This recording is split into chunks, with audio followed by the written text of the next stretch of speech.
di grup itu masih tanah kosong kayak gini nggak apa-apa. Tapi nanti di foto praktikum, di foto laporan praktikum, ya nggak mungkin foto kosong kayak gini kan.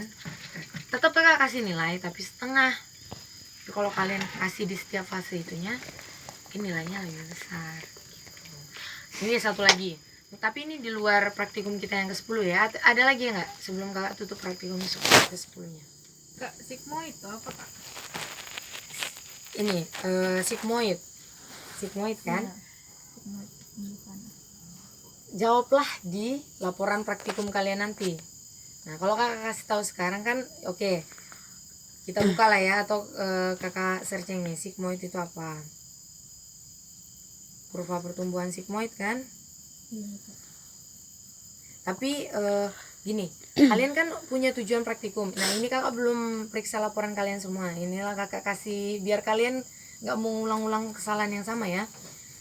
Kan di laporan praktikum kalian itu ada dibilang, misalnya contohnya lah ya, ini percobaan ini bertujuan untuk mengetahui laju pertumbuhan tanaman dan besarnya daun serta sigmoid pertumbuhan. Jadi yang mau ditaruh di laporan itu yang pertama laju pertumbuhan. Nah taruhlah di situ pengertian laju pertumbuhan itu apa. Terus kenapa tumbuhan mengalami laju pertumbuhan, pertumbuhan itu apa. Terus besarnya daun. Nah pengukuran daun itu kenapa harus ada pengukuran daun. Nah carilah di jurnal, terus masukkanlah di laporan kalian. Kaitkanlah itu dengan pengamatan yang kalian lakukan. Terus yang terakhir di situ ada sigmoid pertumbuhan. Nah sigmoid pertumbuhan itu apa? Itulah yang nanti kalian masukkan ke dalam laporan praktikum. Nah selebihnya kalian membahas apa yang kalian amati. Baca tabelnya itu cukup di hasil. Di pembahasan jangan baca tabelnya lagi, tapi tarik kesimpulan dari yang tabel kamu baca di bagian hasil. Hasil itu kan di 4.1. Di 4.1 itu kamu bilang setiap harinya daun mengalami pertumbuhan. Terlihat dari hasil pengamatan di tabel sekian, ada kenaikan ada kenaikan nilai dalam setiap pengukuran daun kayak gitu. Di pembahasannya kalian jangan bahas itu lagi, jangan tulis itu lagi.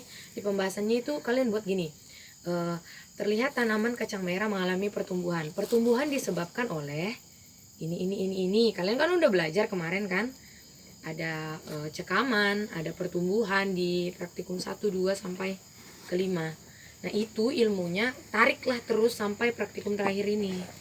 Nah nanti kalian bilang di situ tanaman mengalami laju pertumbuhan yang lambat. Awalnya tanaman itu pertumbuhannya 2 cm, kemudian tiba-tiba dia jadi 1 cm tumbuhnya. Nah itu kenapa?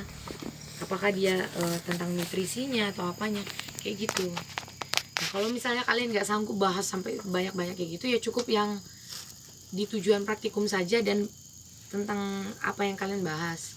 Tapi kalau kalian bisa lebih luas, itu ilmunya untuk kalian sendiri kok, dan laporan kalian. Maksudnya kalau kakak banyak plus-plusnya itu kan bagus. Karena gini, post test kalian gini, laporan praktikum itu biasanya nilainya anjlok. Misalnya ada yang 50, 60. Kakak jujur aja ya, karena kakak juga dapetin nilai segitu. Bahkan kakak pernah 15, 30. Itu nilai praktikum kakak. Karena kakak sekarang jadi asdos. Jadi kalian pun ya nggak perlu khawatir kalau misalnya kayak gitu, itu pembelajaran. Tapi nilai post testnya biasanya itu nilai post testnya tinggi-tinggi. Nah sekarang kakak itu lagi meriksa post testnya anak kelas B, kelas A belum. Dan post test kelas B itu ada beberapa orang yang nilainya jelek. Padahal itu post test kalian ngerjain di rumah. Mungkin karena nggak tahu kalian lihat buku praktikum kah, kalian lihat internet kah.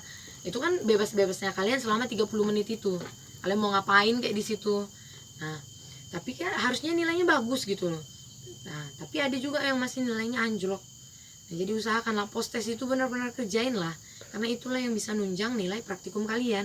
Nilai paling besar di dalam praktikum ini itu nilai laporan. Bayangin kalau nilai laporannya 30.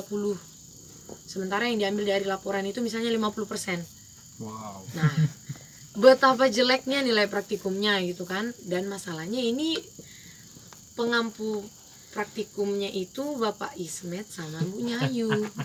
Nah kan nanti kalau itu nilai kalian itulah dikasihkan BC lah gitu, menambah transkrip yang jelek kayak gitu kan.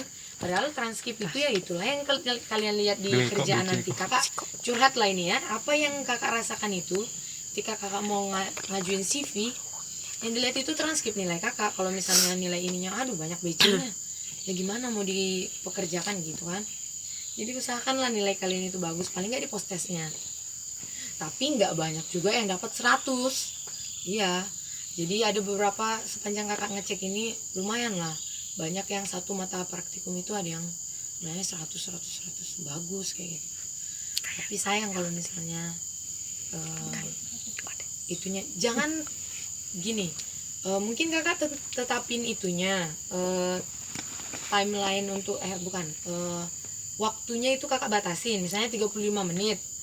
Tapi kalau misalnya kalian 35 menit itu udah selesai, selebihnya itu kalian telat-telat hanya karena sinyal atau waktu pengumpulannya, kakak nggak apa-apa. Yang penting 35 menit itu jujurnya kalian ngerjain itu 35 menit.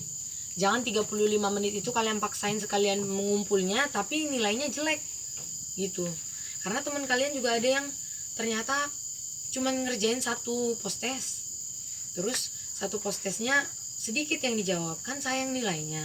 Padahal itu nilai kakak sengaja buat untuk nambahin laporan kalian yang anjlok tadi gitu. Kalau laporan kakak nggak kasih itu ya, kakak cuma perbaikan di praktikum 1, selebihnya kakak nggak ada perbaikan karena kalian ngumpulnya pun via PDF kan.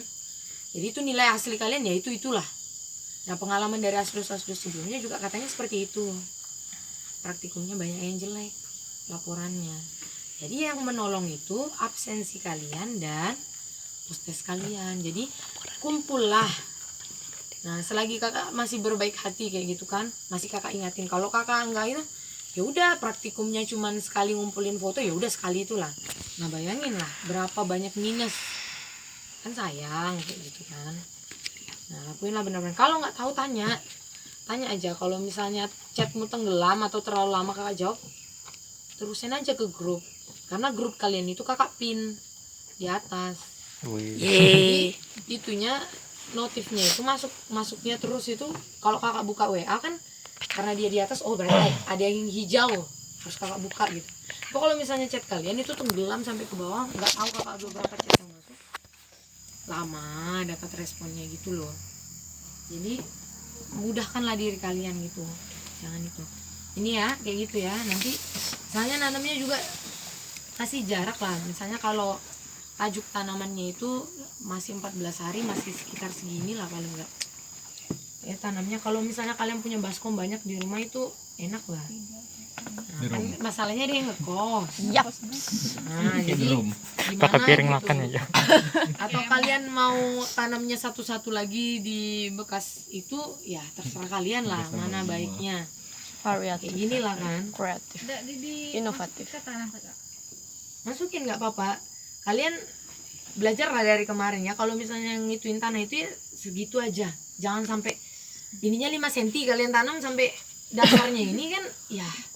Itulah tadi kenapa di praktikum itu di yang nomor 2 dibilang kalau misalnya tidak tumbuh gali, berarti itu terlalu dalam kalian itunya. Usahakan dia dapat sinar matahari, walaupun dia masih di dalam kayak gini dia tetap butuh itu untuk reaksi.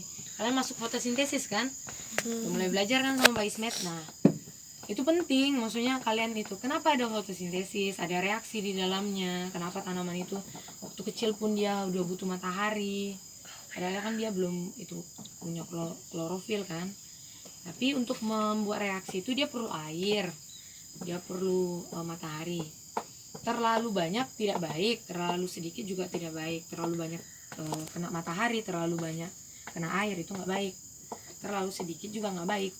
Kalian harus pintar-pintar lah jadi dokter. Dokter itu cukup diagnosa, oh saya demam dok, ini dok, ini. Oh iya kamu lagi penyakitnya ini. Kalau misalnya kalian udah sampai praktikum 10 masih ngulangin kesalahan yang sama kan, janganlah. Nanti praktikum 7, 8, 9-nya itu di lab. Tapi kan kita ini masih dalam proses, kita boleh nggak masuk ke lab. Terus Bu Roya juga belum masuk karena masih cuti melahirkan. Nanti Kak tanyain, jadi kita ngeloncat lah jadi praktikum ke 10 dulu. Apa lah ya, karena ini masih nanam-nanam, masih bisa di KP2 itu pengarahannya. Nah, seperti itu praktikum ke 10 dan beberapa tips dan kesan